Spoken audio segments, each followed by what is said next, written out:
Voy a compartir el PowerPoint. Ahí está.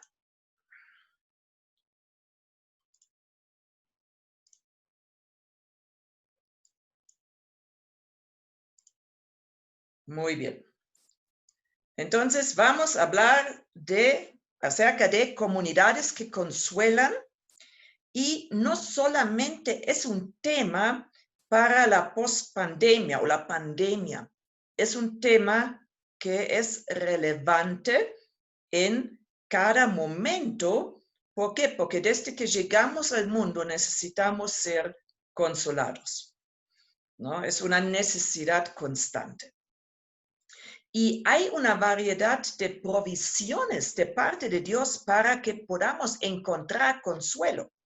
Cuando inicia nuestra vida y al inicio en los primeros meses, años, etcétera, muchas veces, por lo general,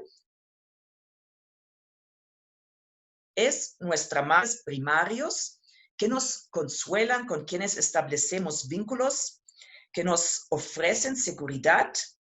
Más adelante este círculo se amplía. Entran los amigos, las amigas, compañeros, etc.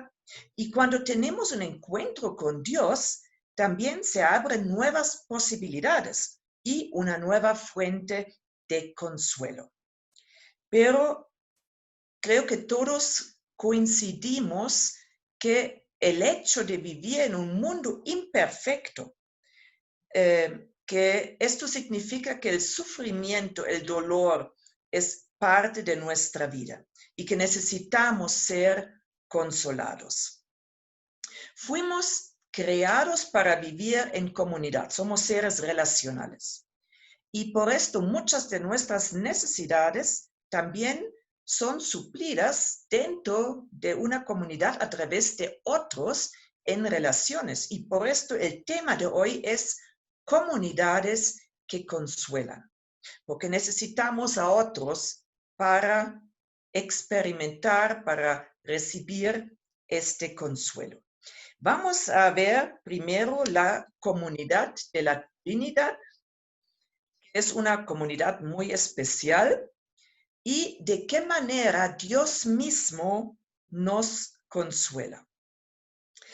Muchas veces, con frecuencia, hablamos de que Dios está con nosotros. Dios nos acompaña, Dios de alguna manera forma parte de nuestra vivencia, quiere estar cerca, quiere estar involucrado. Pero hoy quiero hablar un poco de Dios y de qué manera Él nos incluye a esta comunidad. Entonces, no solamente Él siendo parte de nuestra vida, sino nosotros siendo parte de su vida y de esta comunidad. Desde el inicio, Dios se presenta como un ser relacional. En Génesis 1 encontramos un pasaje interesante donde Dios habla en plural. Hagamos al ser humano a nuestra imagen y semejanza. Génesis 1:26. ¿No? Entonces Dios expresa en esta creación del ser humano que la comunidad de la Trinidad crea también a seres humanos que son relacionales y que requieren vivir en comunidad.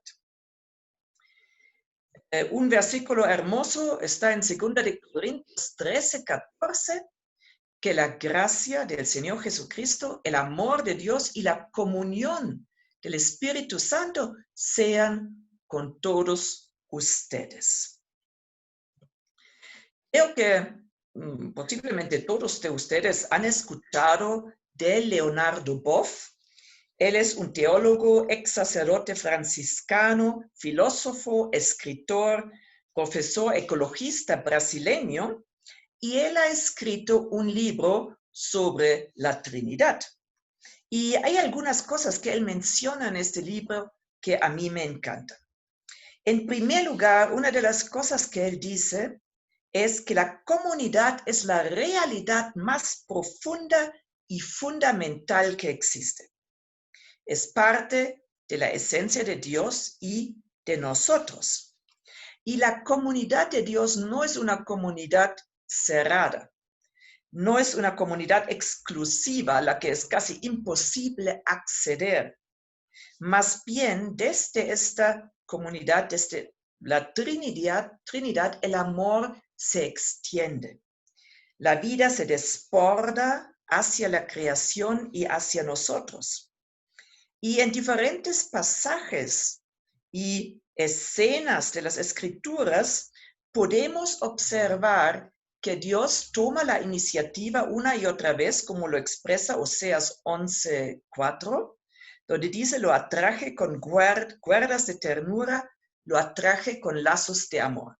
Entonces Dios quiere incluirnos en esta comunidad. Él nos desea cerca.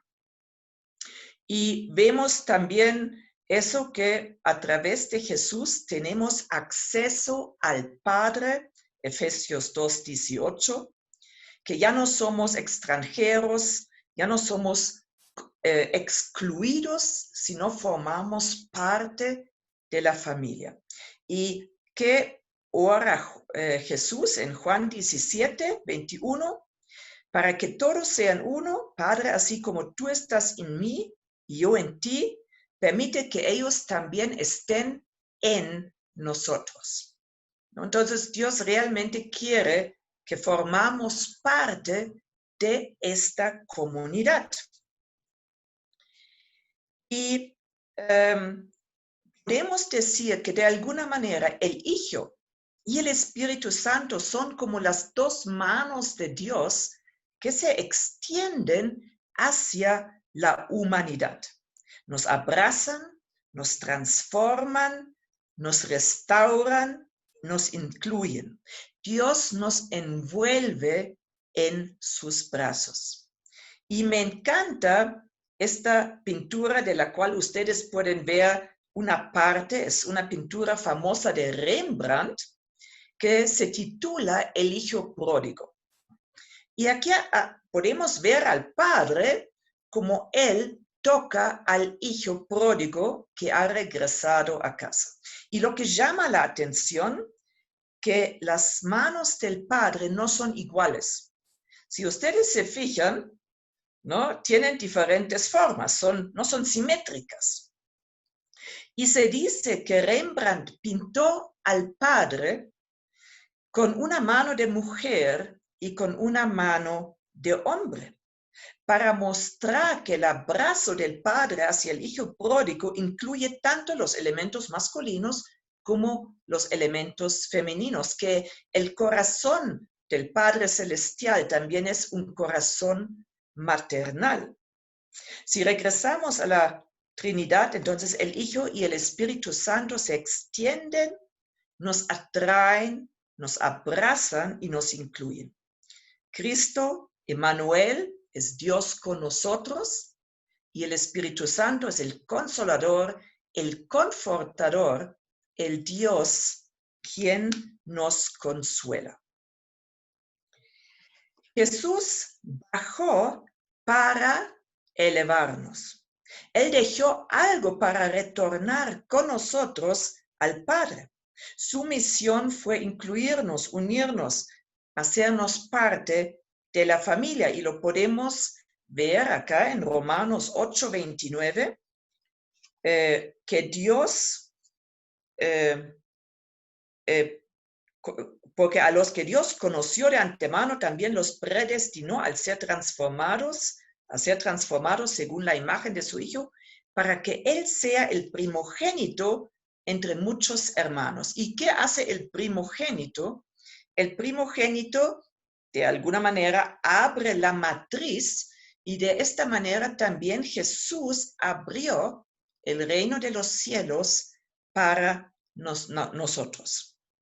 Filipenses 2 habla de la actitud del Hijo de Jesucristo, que él, siendo por naturaleza Dios, no consideró el ser igual a Dios como algo a que aferrarse, sino él bajó, él llegó hacia nosotros para después nosotros podamos ser copartícipes y de alguna manera elevarnos, llegar entrar al reino de los cielos, ¿no? Efesios 2, los versículos 4 al 6, también expresan eso, que Dios por su gran amor por nosotros nos dio vida con Cristo, y el versículo 6, en unión con Cristo Jesús, Dios nos resucitó y nos hizo sentar con Él en las regiones celestiales. Entonces tenemos las dos manos de Dios que bajan, nos incluyen, como ya lo habíamos visto, porque Dios desea que formamos parte de esta comunidad donde fluyen la vida y el amor. Y hoy en día, Dios se hace evidente entre nosotros en comunidad. Nuestra fe se hace evidente en comunidad, no en primer lugar en dogmas o en credos, sino en nuestras relaciones y en una comunidad vibrante, ¿no? Si alguien quiere decir o quiere una evidencia de que Dios está entre nosotros, es por la calidad de nuestras relaciones, es por el amor que nos tenemos los unos a los otros y que nos expresamos los unos a los otros. El Espíritu Santo, Jesús lo menciona varias veces y dice que Él es el Consolador. El Espíritu Santo está con nosotros y nos consuela. Y Jesús lo menciona, por ejemplo, en Juan 14, a partir del versículo 16, y yo le pediré al Padre y Él les dará otro consolador para que los acompañe siempre. El Espíritu de verdad, a quien el mundo no puede aceptar porque no lo ven y lo conocen. Pero ustedes sí lo conocen porque vive con ustedes y estará en ustedes. Y llama la atención que dice en el versículo 16, otro consolador, otro igual, de la misma clase, solo que sin las limitaciones de Jesús, porque Jesús estaba sujeto a un cuerpo físico. La palabra en griego para, que se traduce aquí como consolador es parakletos, que significa literalmente alguien que es llamado al lado de uno como abogado. Y William Barclay dice en su comentario del Nuevo Testamento lo siguiente: siempre el Paracletos es alguien que se llama para que ayude en tiempos de dificultad o necesidad. Confortador es la palabra que se usa en las Biblias clásicas inglesas. Conservaba el sentido latino derivado de fortis, que quiere decir valiente. Y un confortador, por consiguiente, era alguien que infundía valor a las personas derrotadas o acobardadas o desanimadas. A menudo hablamos de poder con algo o de no poder más. Esa es precisamente la labor del Espíritu Santo. Suprime nuestra incapacidad y nos capacita para poder con la vida. Entonces vemos acá la tarea del Espíritu Santo en este momento con nosotros, no solamente de consolar, sino también de fortalecernos, de ayudarnos a poder con la vida, de quitar esta incapacidad, de capacitarnos para la vida y para los desafíos que estamos enfrentando. Y Juan 16 dice que es bueno, Jesús dice, les conviene que me vaya, ¿no? Si no lo hago, el consolador o confortador no vendrá a ustedes. Entonces es bueno tener este apoyo a nuestro lado, contar con el consuelo del Espíritu Santo. Juan 14 también, el consolador, confortador, el Espíritu Santo, a quien el Padre enviará en mi nombre, les enseñará todas las cosas, etc. Y encontramos en 2 de Corintios, en el primer capítulo, un hermoso título de Dios, donde dice que Dios es el Dios de toda consolación. Alabado sea el Dios y Padre de nuestro Señor Jesucristo, Padre misericordioso misericordioso y Dios de toda consolación, quien nos consuela en todas nuestras tribulaciones para que con el mismo consuelo que de Dios hemos recibido, también nosotros podamos consolar a todos los que sufren. Pues así como participamos abundantemente en los sufrimientos de Cristo, así también por medio de Él tenemos abundante consuelo. Y acá ya vemos la dinámica, el mismo consuelo que recibimos en nuestra relación y conexión con Dios es el consuelo que compartimos con otros. Así como, por ejemplo, lo hace Bernabé, de alguna manera, Hechos 36, porque el nombre Bernabé significa en algunas traducciones hijo de consolación o el que consuela a otros. Veremos algunos versículos más, Jeremías 31:13, convertiré su duelo en gozo y los consolaré, transformaré su dolor en alegría. O Salmos 23, un salmo muy conocido, aun si voy por valles tenebrosos o valles de sombra de muerte, no temo peligro alguno porque tú estás a mi lado. Tu vara de pastor me reconforta, me trae consuelo. Según Ruth Haley Barton, en su libro Momentos Sagrados, Ignacio de Loyola clasificaba las dinámicas, emociones interiores bajo las categorías de consolación y desolación.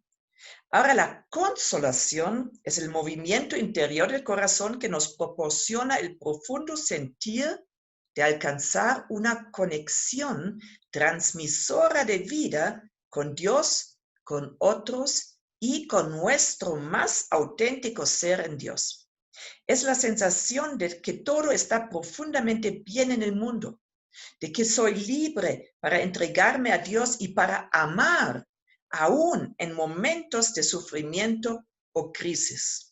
O con otras palabras, esta crisis, este sufrimiento no es capaz de interrumpir la conexión. Y es la conexión la que me trae el consuelo.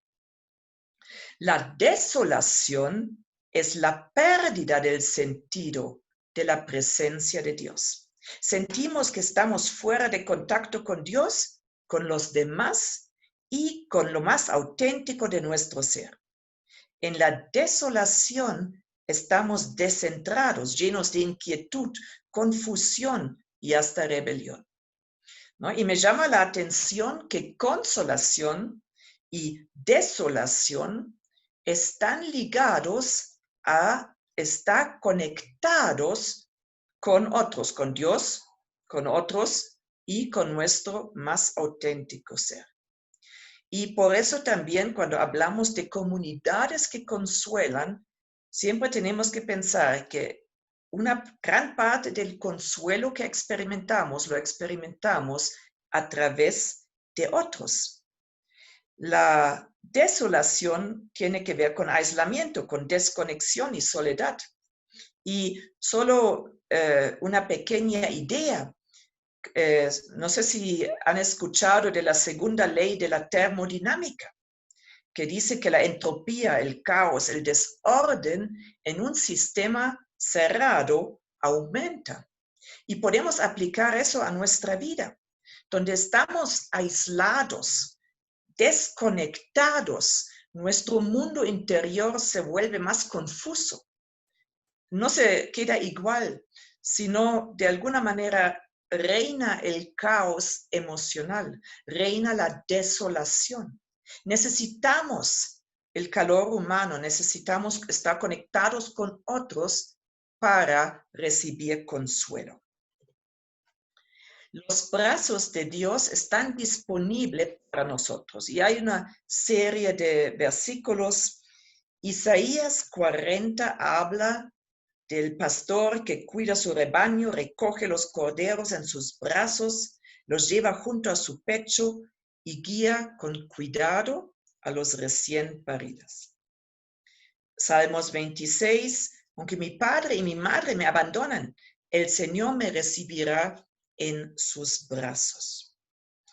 Y cuando miramos el contexto latino, en muchos casos asociamos el consuelo y el abrazo más con la figura materna que con la figura paterna. Y Dios se presenta en las Escrituras como aquel que tiene un amor, no solo paternal, sino un amor maternal.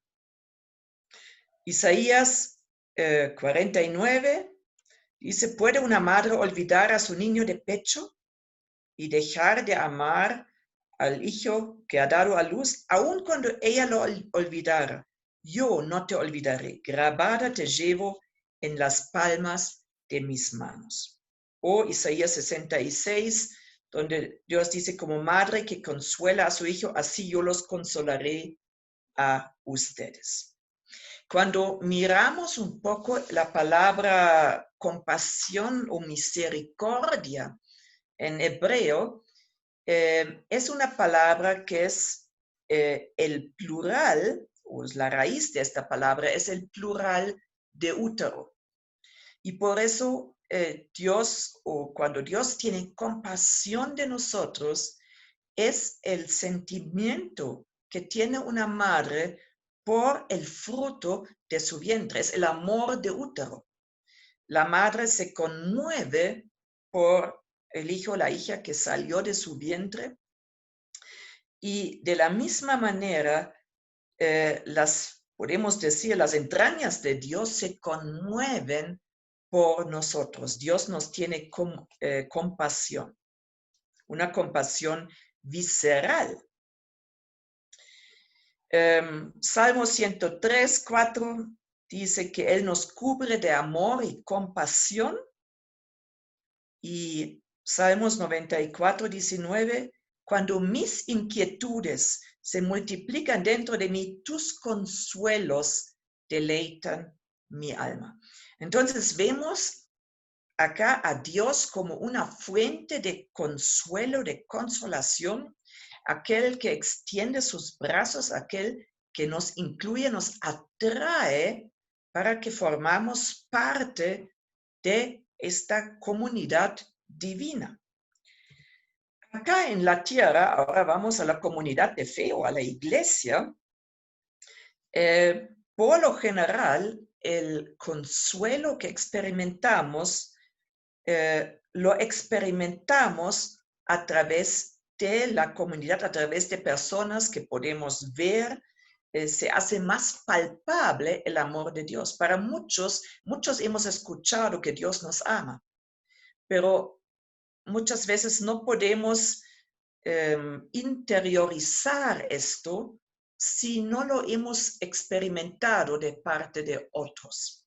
Entonces es muy importante la comunidad de fe. Experimentamos consuelo en nuestros tiempos con Dios, pero también experimentamos consuelos a través de lo que otras personas nos pueden ofrecer.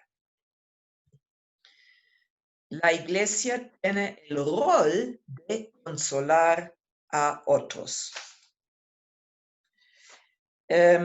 Podemos experimentar consuelo directamente o a través de otros, pero la iglesia debería ser de alguna manera la extensión de la Trinidad, la extensión de esta comunidad de Dios.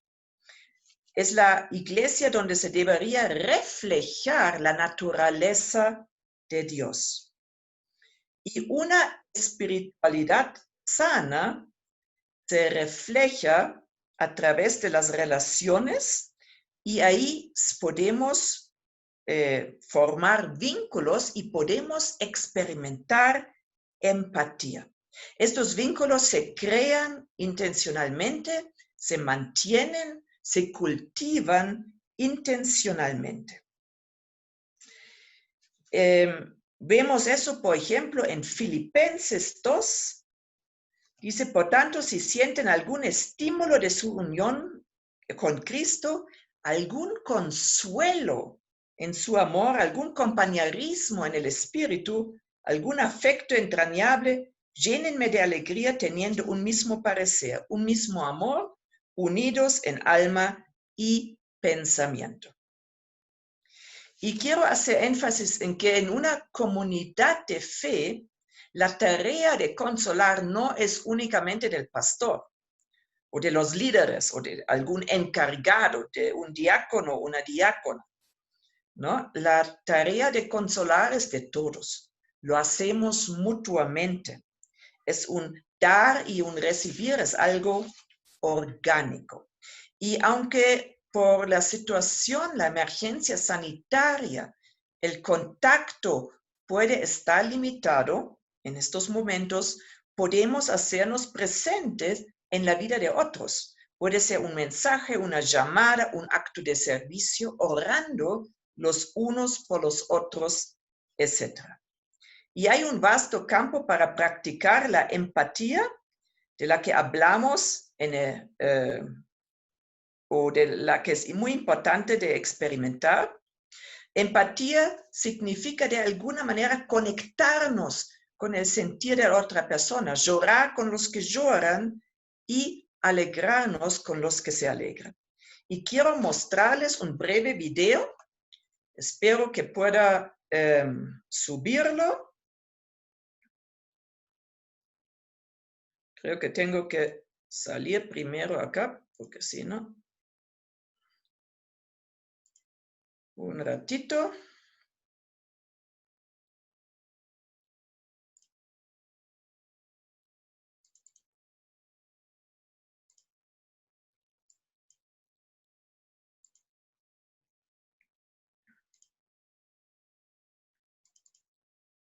Muy bien.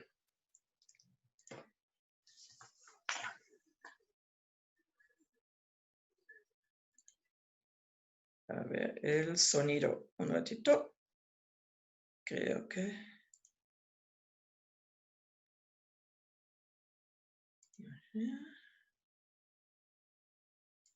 Ahora sí. So what is empathy, and why is it very different than sympathy? Empathy fuels connection. Sympathy drives disconnection. Empathy, it's very interesting. Teresa Wiseman is a nursing scholar who studied professions, very diverse professions where empathy is relevant, and came up with 4 qualities of empathy. Perspective taking, the ability to take the perspective of another person or recognize their perspective as their truth. Staying out of judgment, not easy when you enjoy it as much as most of us do. Recognizing emotion in other people and then communicating that. Empathy is feeling with people. And to me, I always think of empathy as this kind of sacred space when someone's kind of in a deep hole and they shout out from the bottom and they say, I'm stuck, it's dark, I'm overwhelmed. And then we look and we say, hey, you climb down. I know what it's like down here, and you're not alone. Sympathy is, woo, it's bad, no, you want a sandwich? Empathy is a choice, and it's a vulnerable choice, because in order to connect with you, I have to connect with something in myself that knows that feeling. Rarely, if ever, does an empathic response begin with "at least." And we do it all the time, because you know what? Someone just shared something with us that's incredibly painful, and we're trying to silver lining it. I don't think that's a verb, but I'm using it as one. We're trying to put the silver lining around it. So I had a miscarriage. Oh, at least you know you can get pregnant. I think my marriage is falling apart. At least you have a marriage. John's getting kicked out of school. At least Sarah is an A student. But one of the things we do sometimes in the face of very difficult conversations is we try to make things better. If I share something with you that's very difficult, I'd rather you say, I don't even know what to say right now, I'm just so glad you told me. Because the truth is, rarely can a response make something better. What makes something better is connection.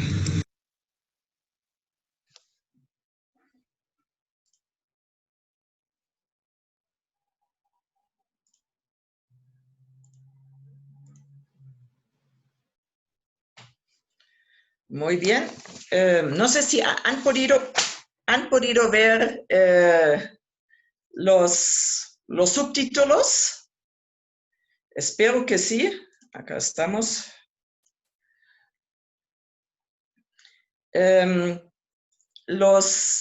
Empatía significa que nos conectamos con el otro, no lo juzgamos, no tratamos de hacer su experiencia, minimizar su experiencia o hacerle recordar las cosas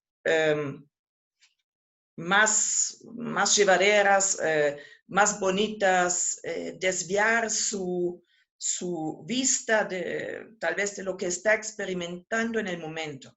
La conexión se da en medio del dolor y esto en algún momento me da la autoridad o la posibilidad de conectarme también después y llevar a esta persona, sacarla de este hueco en el cual se encuentra. Pero primero necesito conectarme de corazón a corazón y esto después también me permite de alguna manera acompañar a esta persona, consolar la en medio del dolor y acompañarla a través de este valle oscuro para que pueda experimentar nuevamente otros aspectos de la vida, ver otra vez la luz al final del túnel. Comunidades que consuelan nos acompañan en el duelo. Y experimentamos duelo en muchos países. Hay cantidad de personas fallecidas por el COVID. Pero el duelo en realidad es algo constante, no solamente porque siempre experimentamos pérdidas de seres queridos, sino también porque de alguna manera la pérdida es una constante en la vida. Pérdida no solamente es pérdida a través de la muerte, perdemos oportunidades, perdemos sueños, perdemos la esperanza a veces, perdemos cosas materiales, podemos perder la salud y tenemos que luchar o manejar esta variedad de pérdidas y las comunidades que consuelan nos pueden acompañar en esto. Y hay un proceso exitoso de duelo que incluye, en primer lugar, reconocer la profundidad de nuestro dolor y llorar, ¿no? Antes del consuelo, igual como con la empatía, me tengo que conectar con el dolor. A veces, y dependiendo un poco tal vez de la cultura, puedo estar luchando para negar este dolor, puedo estar luchando para tal vez pasar rápidamente al siguiente capítulo, o a veces nos perdemos también, nos quedamos congelados y no pasamos a la siguiente etapa. Pero es importante primero conectarnos con el dolor que implica esta pérdida y llorarla.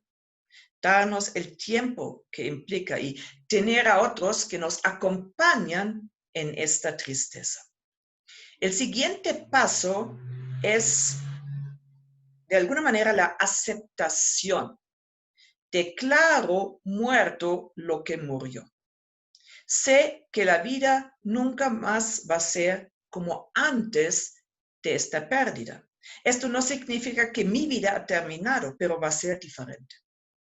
Y esto me da la fuerza, me da la oportunidad de soltarlo, de soltar de alguna manera las cenizas de lo que me queda, de lo que he perdido, o si hablamos de un libro, de voltear la página y abrirme para el siguiente capítulo que viene.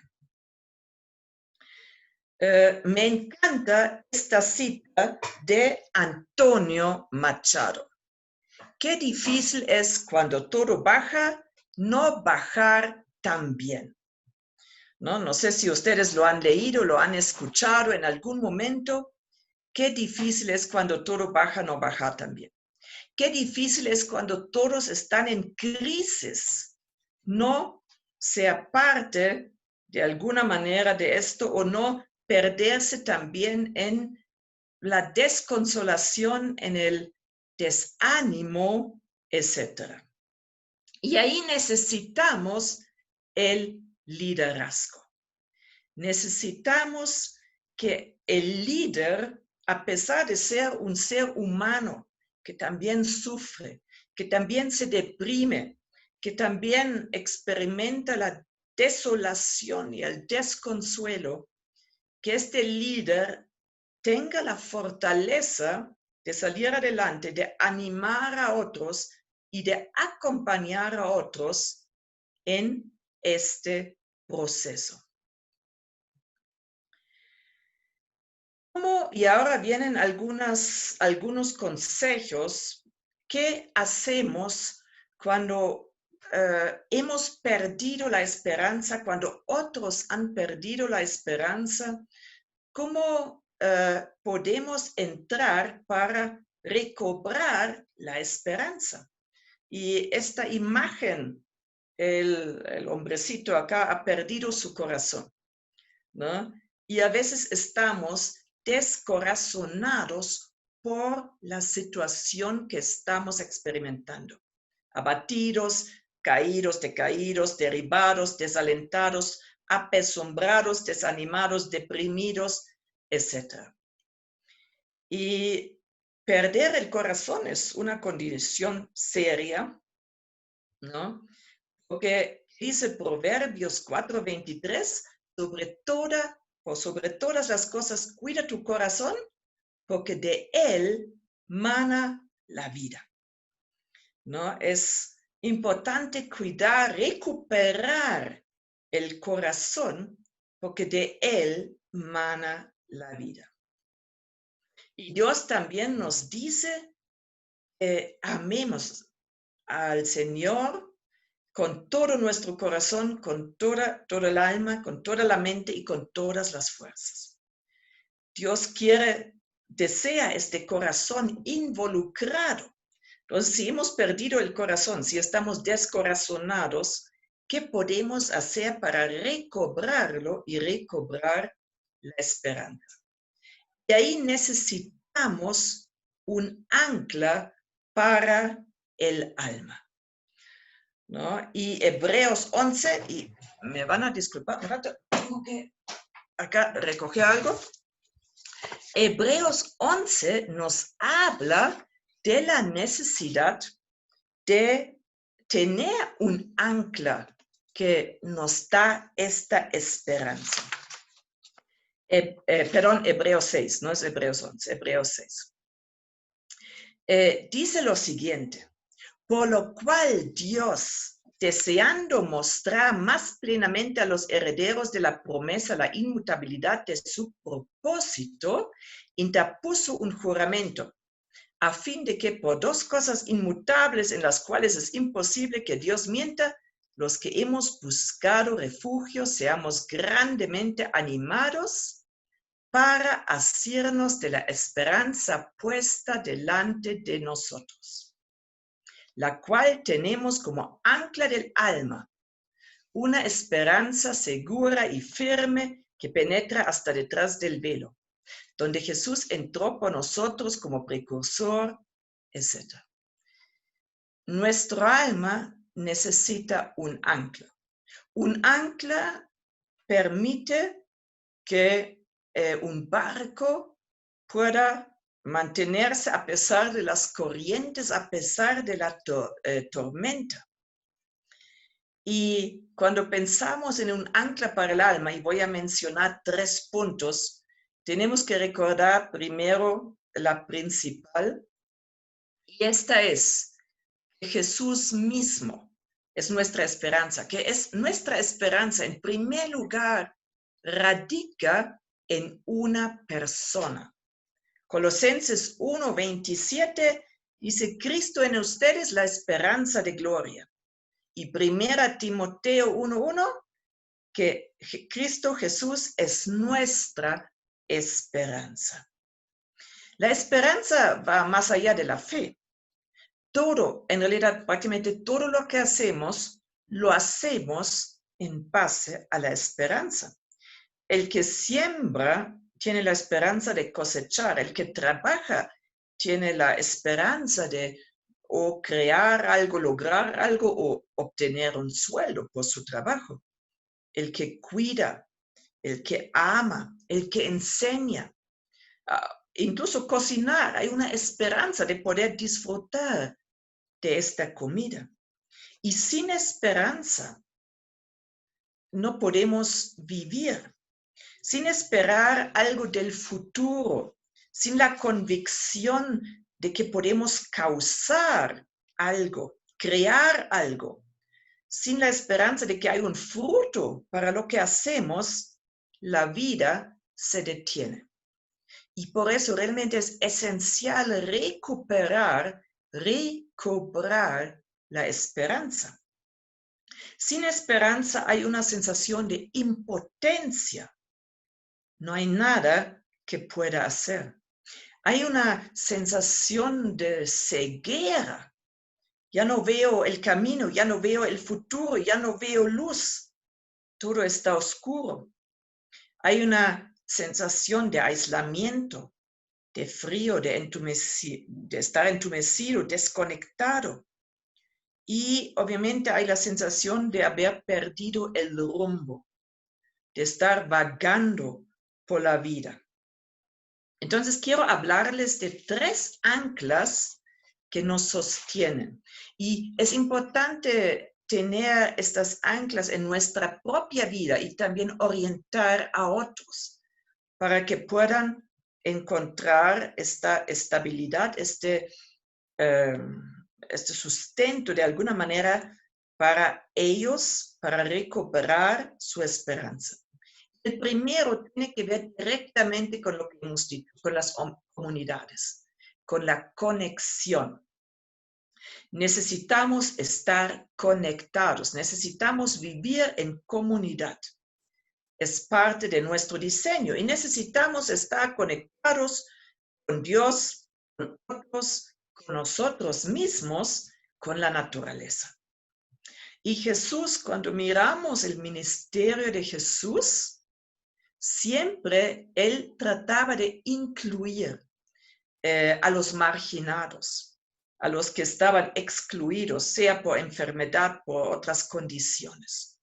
Entonces Jesús siempre le era muy importante que él podía incluir, reinsertar de alguna manera a las personas a la sociedad, a su familia, etc. También Juan 15 resalta la importancia de la conexión, donde Jesús habla de la vid, habla de la rama, del fruto, y que sin él no hay nada que podamos hacer, que necesitamos estar conectados. Y en el versículo 15 de Juan 15, Jesús dice, ya no los llamo siervos, porque el siervo no está al tanto de lo que hace su amo. Los he llamado amigos, porque todo lo que a mi Padre le oí decir, se lo he dado a conocer a ustedes. Entonces, esta conexión con Jesús no es cualquier conexión. En Jesús tenemos un amigo que es nuestra esperanza. Y en Jesús también tenemos el segundo ancla después de la conexión, que es propósito, porque en el mismo capítulo de Juan 15, en el versículo 16, Jesús dice, no me escogieron ustedes a mí, sino yo los escogí a ustedes y los comisioné para que vayan y den fruto, un fruto que perdure. Entonces Jesús no solamente nos conecta, también nos da propósito. Y es mucho más fácil pasar la adversidad si tenemos un porqué, un para qué. Si sabemos a dónde estamos yendo y por qué estamos experimentando algo. Encontrando o viviendo nuestro propósito, de alguna manera la adversidad la podemos ver desde otra perspectiva. Y un ejemplo es la experiencia de la reina Esther. Esther, de alguna manera, siempre había sido víctima. Otros habían tomado decisiones, otros habían definido cómo iba a ser su vida, las acciones de otros, etc. Pero llega un momento y Esther se siente impotente, pero su primo tío Mardoqueo, le dice unas palabras que causan algo en Esther. ¿Quién sabe si no has llegado al trono precisamente para un momento como este? Y este pensamiento de que hay una razón detrás de todo, cambió todo. Y Esther recibió nueva energía, hizo planes, entró en acción, corrió riesgos, etc. Entonces, un propósito también nos sostiene en medio de la adversidad. Es un ancla en medio de la adversidad. Y es nuestra responsabilidad de encontrar, identificar nuestro propósito, porque solo viviendo nuestro propósito vamos a sentirnos completamente vivos. Es más, en realidad nuestro propósito es el núcleo de nuestra identidad, de quienes somos, o si lo decimos al revés, nuestra identidad al mismo tiempo también es nuestro destino, indica nuestro propósito, el por qué estamos acá en la tierra. Necesitamos vivir el propósito, expresar este propósito y desplegar todo lo que Dios puso en nosotros. Si perdemos el propósito, perdemos las alas para volar. Nuestro propósito personal siempre es parte de un propósito más grande. Está interdependiente, relacionado con otros. El mundo nos necesita y nosotros necesitamos a otros. Y propósito no solamente es algo permanente o el llamado, nuestra vocación, también es resiliente y capaz de adaptarse a los baches de la vida. Y eso es relevante para la situación que estamos viviendo. Las circunstancias no cancelan nuestro propósito. El propósito va más allá de si las cosas van bien o mal. El propósito va más allá si nuestros planes se cumplen o se deshacen. El propósito transforma nuestros errores en milagros y nuestras decepciones y nuestros fracasos en testimonio. Nada de lo que hemos hecho puede cancelar el propósito y nada de lo que pasa a nuestro alrededor puede cancelar nuestro propósito.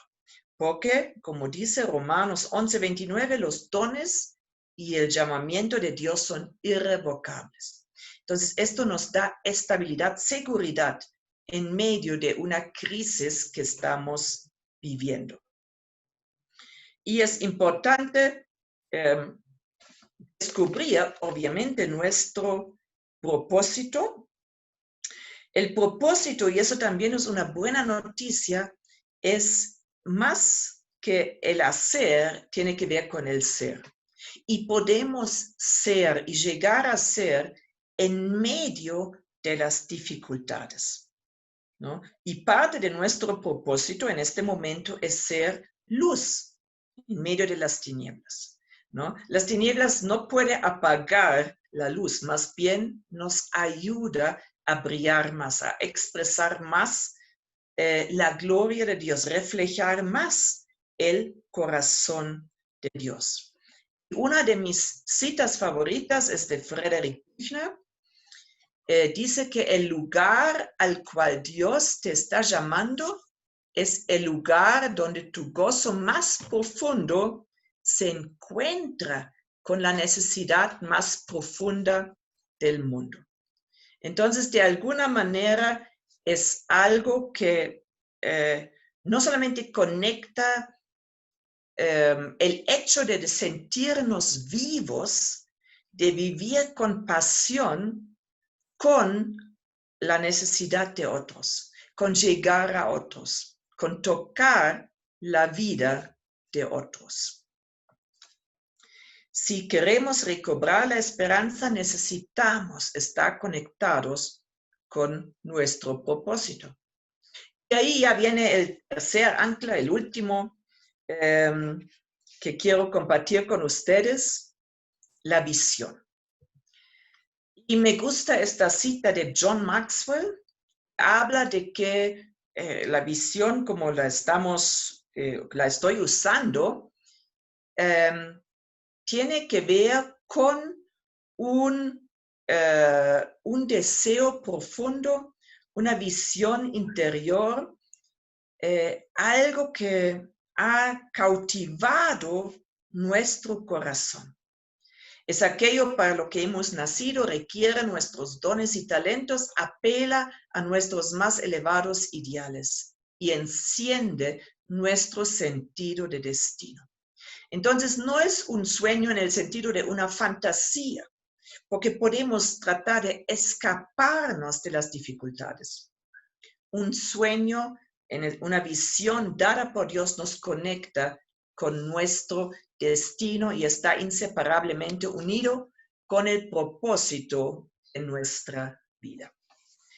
Y Proverbios 29:18 dice, donde no hay visión, el pueblo se extravía. Entonces, la visión, esta conexión con el propósito, esta conexión con aquello que Dios está haciendo, con aquello que hay en el corazón de Dios para nuestras comunidades, nuestras naciones, nuestras familias, etc., es algo que nos ayuda a mantener el rumbo en medio de una crisis. ¿Qué importancia tiene la visión? Solo unos pocos puntos. Una visión está orientada hacia el futuro y por esto me ayuda a mirar hacia adelante. Si yo miro adelante, no voy a permitir que las circunstancias actuales me limiten o me definan o moldeen de alguna manera mi vida. También me ayuda, o una visión me da pasión. Y si tengo pasión, de alguna manera voy a tener claro cuáles son las prioridades, los sacrificios o tal vez la incomodidad va a verse como algo menos importante, va a empequeñecer los sacrificios. Voy a tener una motivación para pagar el precio que hace falta y no voy a rendirme fácilmente. Donde hay una pasión, yo voy a seguir adelante, voy a levantarme una y otra vez, aunque las cosas no salgan, aunque los planes tal vez se deshacen, aunque pueda experimentar frustraciones, la pasión me ayuda a superar estas frustraciones. Una visión me da audacia, un poco en el sentido como lo hemos visto en el ejemplo de Esther, donde ella incluso cuando se conectó con su propósito, ella estaba dispuesta a dar su vida para esto. Cuando sabemos para qué nacimos, perdemos el temor a la muerte y en este momento podemos sentir temor de lo que trae el futuro, de la incertidumbre, tal vez de las dificultades que podemos imaginarnos o ver o que ya estamos experimentando. Entonces la visión me ayuda a mirar más allá, a salir de mi zona de confort, etc. Me sirve como un enfoque, como una brújula.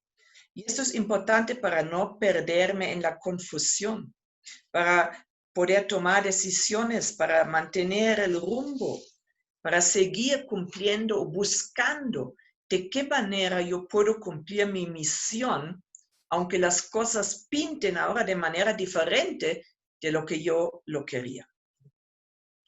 Una visión me permite ver más allá de lo que todos ven, y en eso radica esperanza. De alguna manera ya conozco el final de la historia. Ya sé que va a haber un final feliz. No sé exactamente lo que me espera al voltear la página. O tal vez la página en la que estoy viviendo en este momento no es muy agradable. Pero sé que esto no es el final de la historia. Entonces, yo voy a seguir adelante y tengo este ancla en mi corazón de que los planes de Dios para mí y para otros son buenos. El último punto que quiero mencionar es que una visión transforma. Me gusta una cita de James Allen que dice que te convertirás en alguien tan pequeño como el deseo que te controle y en algo tan grande como sea tu aspiración dominante. O con otras palabras, si mi sueño es pequeño, ¿no? Entonces no va a tener este poder transformador. Si yo tengo un sueño grande, una visión grande, si mi sueño de alguna manera está conectado a los sueños de Dios, entonces esto va a transformar mi vida. Y este poder transformador, nuevamente, no se ve eliminado o no se ve sofocado por las circunstancias.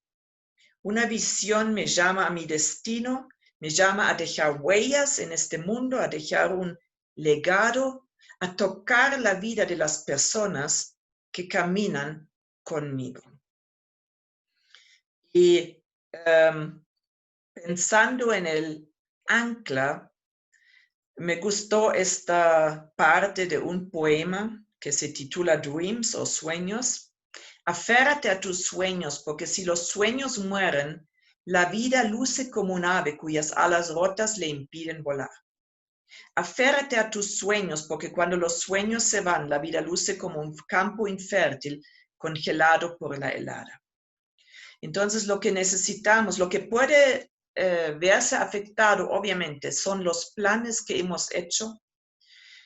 Podemos experimentar muchas frustraciones, pero creo que hay un sueño que Dios puso en nuestro corazón, que se mantiene, que está ligado con nuestro destino, con nuestro propósito, y este no se cancela, y esto nos va a llevar a través de una crisis y más allá.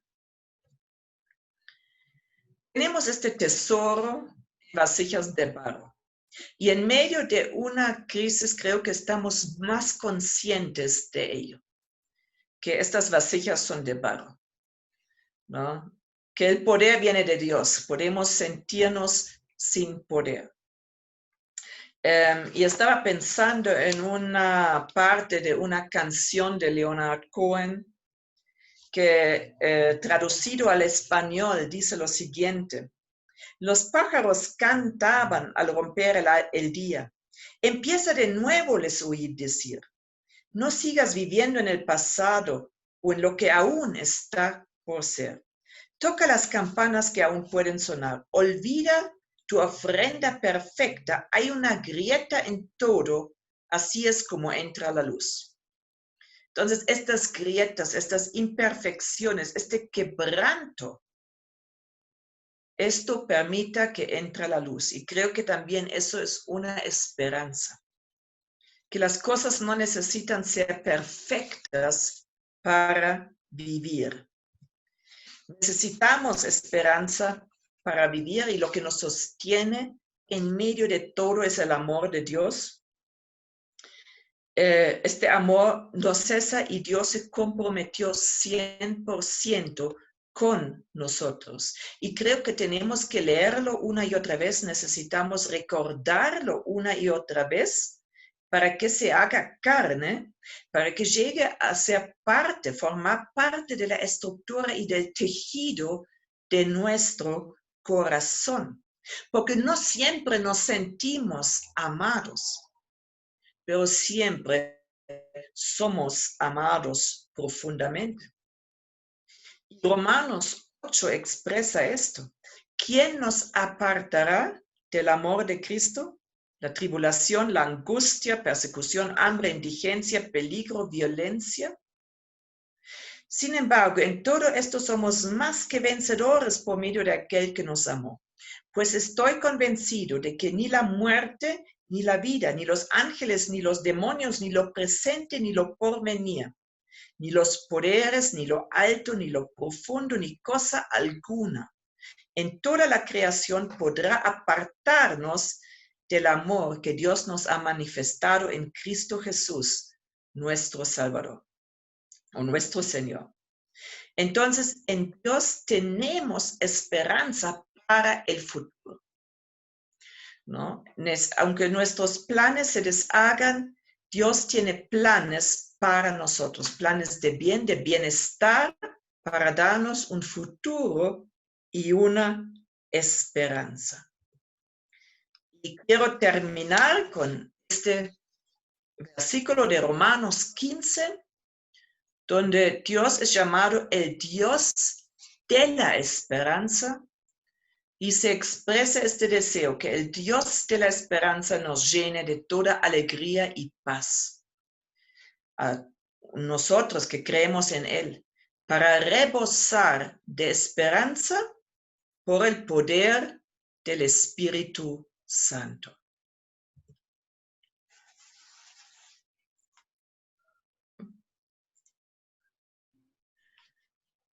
Muy bien.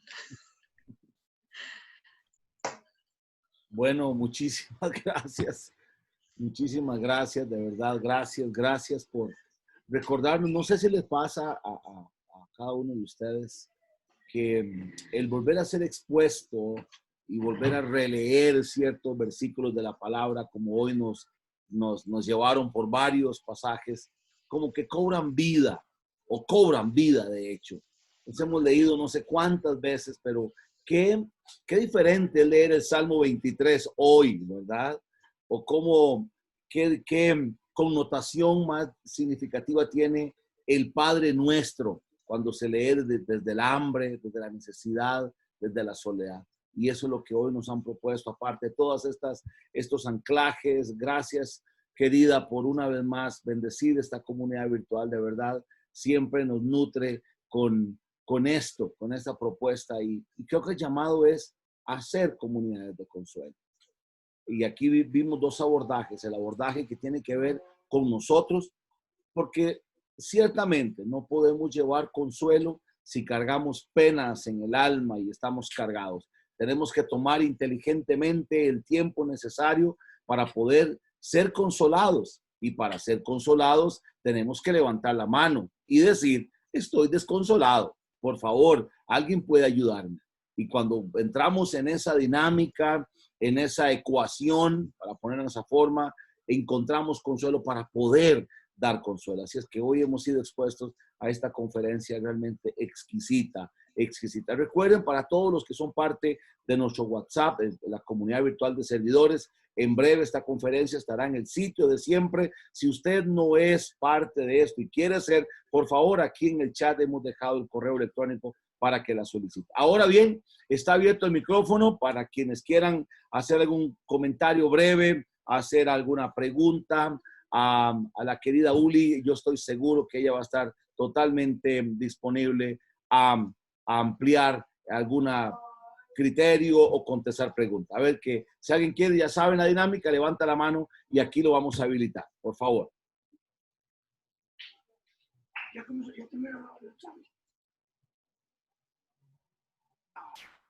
Querida Naday, por favor, adelante.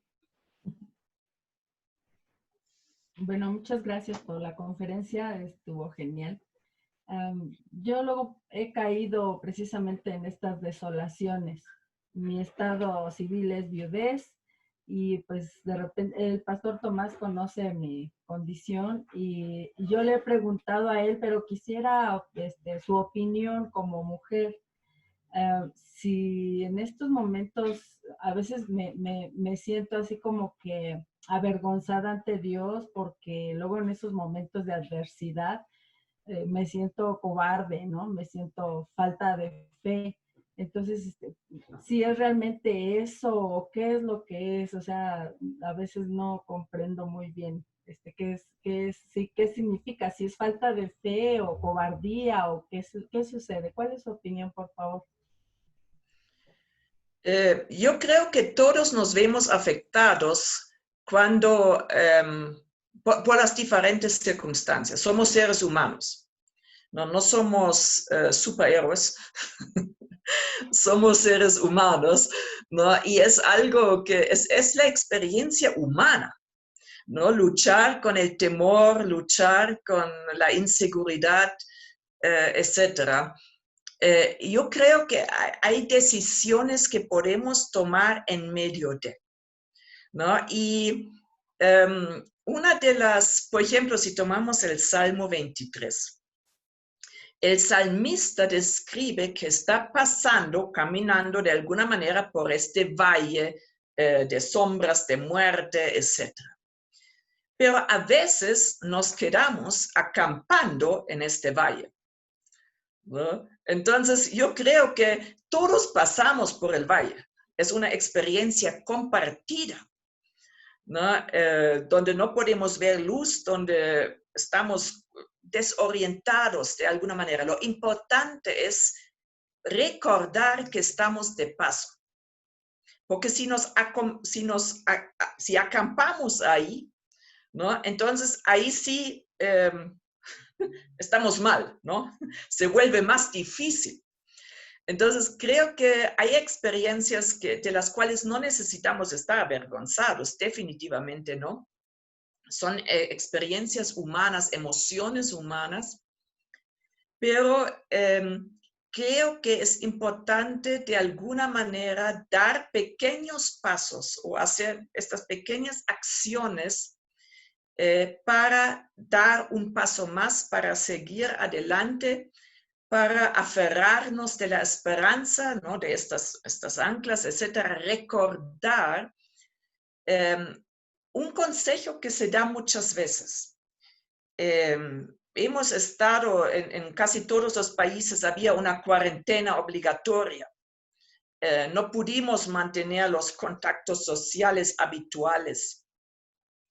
Y un consejo que se da muchas veces para salir de nuestro pequeño mundo es conectarnos con otros y con el dolor de otros, ¿no? Entonces, cuando nos damos cuenta que otros pasan por lo mismo, que otros también sufren, que otros también están con temor, etcétera, algo pasa, algo suele pasar, ¿no?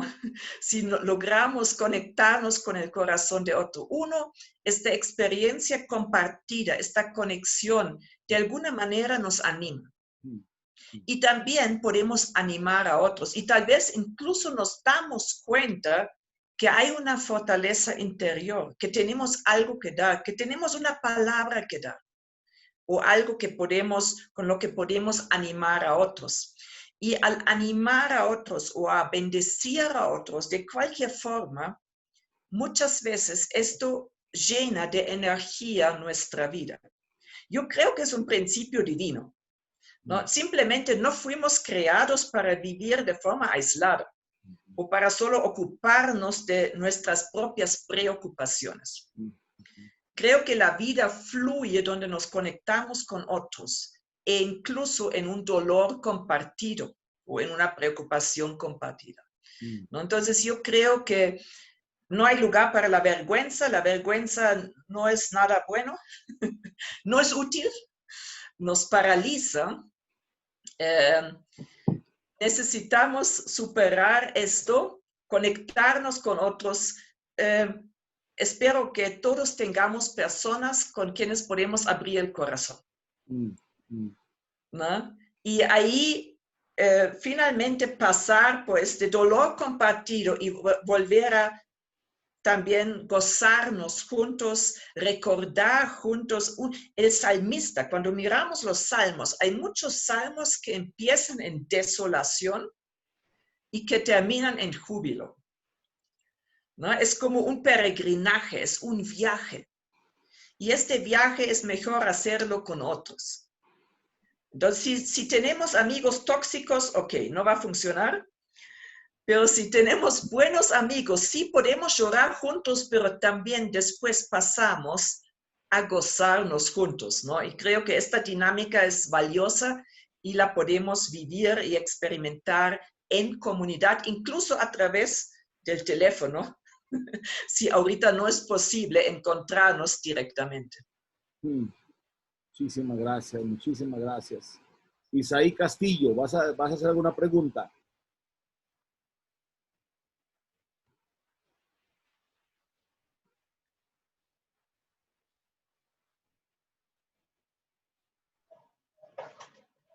Sí, Dios les bendiga a todos. Gracias. Bueno, nada más, es un comentario. Creo que es muy importante lo que nos comenta, porque nunca estamos preparados para estas circunstancias, ¿no? A lo mejor siempre queremos estar en la bonanza, donde siempre hay paz, ¿verdad? Pero a lo largo de la historia siempre hemos visto que ha existido el dolor, la angustia, la desesperanza. Siempre han existido casos como estos, ¿no? Pero hoy nunca nos imaginamos vivir este tiempo de pandemia y nos ha agarrado de una manera así que nos ha puesto en shock, ¿verdad? Y a lo mejor estamos reaccionando un poco tarde ante estas circunstancias. Y estos espacios nos ayudan a poder poner los pies sobre la tierra y seguir avanzando para poder ayudar a aquellos que se encuentran en esas dificultades, ¿verdad? Algo muy importante es que desde los pequeños actos podemos ser de gran bendición para nuestros hermanos que nos rodean, para aquellos que están cercanos. Quiero compartir con ustedes una experiencia muy particular de una familia de la madre y la hija, la mamá en una dificultad muy, muy complicada porque está en una situación de su enfermedad muy crítica y la hija pues aislada, sin poder salir, solo apoyando a su mamá. Entonces están solas, están aisladas y con una llamada para orar con ellas, para leer un salmo con ellas, una parte de la palabra para animarlas, es de gran bendición. Créanme que ellos expresaban y decían muchas gracias, cuando guste hablarnos, aquí estamos, nos hace muy bien el que ustedes puedan orar por nosotros. Entonces, por eso comparto esto, ¿no? Que desde los pequeños actos nosotros podemos ser de gran bendición para todos los que nos rodean y poder alcanzar y poder testificar del amor de Dios. Ese sería mi comentario. Muchas gracias. Muchas gracias, hermano Isaí. Gracias por contarnos la experiencia. Y definitivamente, los grandes milagros se construyen con pequeñas dosis de amor, como la que usted acaba de expresar. Son pequeñas cantidades de amor las que hacen la diferencia. Querida Uli, se nos fue el tiempo. Por favor, envíenos un abrazo, haga la despedida y nada más yo doy un par de anuncios y nos vamos. Muy bien, ok. Un abrazo para todos. Sí, yo creo que recordemos que la situación que para nosotros es una sorpresa, que nos toma de sorpresa, para Dios no es una sorpresa. Y cualquier situación, siempre, en realidad, la situación, no sé cómo describirlo, una crisis no es algo que necesariamente es malo. Porque en cualquier momento de la historia, la crisis, el desafío y las cosas incluso que no iban bien, han podido estimular tanto lo mejor como lo peor en el ser humano. ¿No? Entonces yo creo que es una oportunidad para mostrar lo mejor.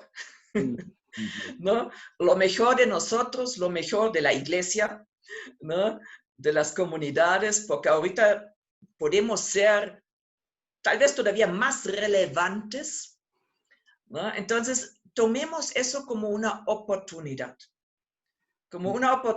para reflejar el corazón de diversas maneras, de múltiples maneras, para amar, aprender a amar de nuevas maneras. No es, muchas veces he escuchado esto de, bueno, ¿qué hacemos ahorita que no podemos tocarnos? ¿Qué hacemos ahora que no podemos abrazarnos? ¿No? Que en la cultura latina es tan importante, ¿no? Y estaba pensando que en realidad es como los sentidos que tenemos y lo que pasa con una persona cuando pierde uno de sus sentidos. Hay personas que se quedan ciegas, hay personas que se quedan sordas. Y creo que de alguna manera estamos experimentando algo parecido y tenemos que aprender a amar de otra manera. ¿No? No podemos hacerlo como lo hemos hecho antes. Pero tenemos que encontrar nuevas formas y creo que hay creatividad también para superar o ir más allá de las circunstancias, más allá de las limitaciones, para expresar el amor de Dios en medio de estos tiempos. Entonces, gracias por estar acá y un abrazo desde Quito, Ecuador. Dios los bendiga.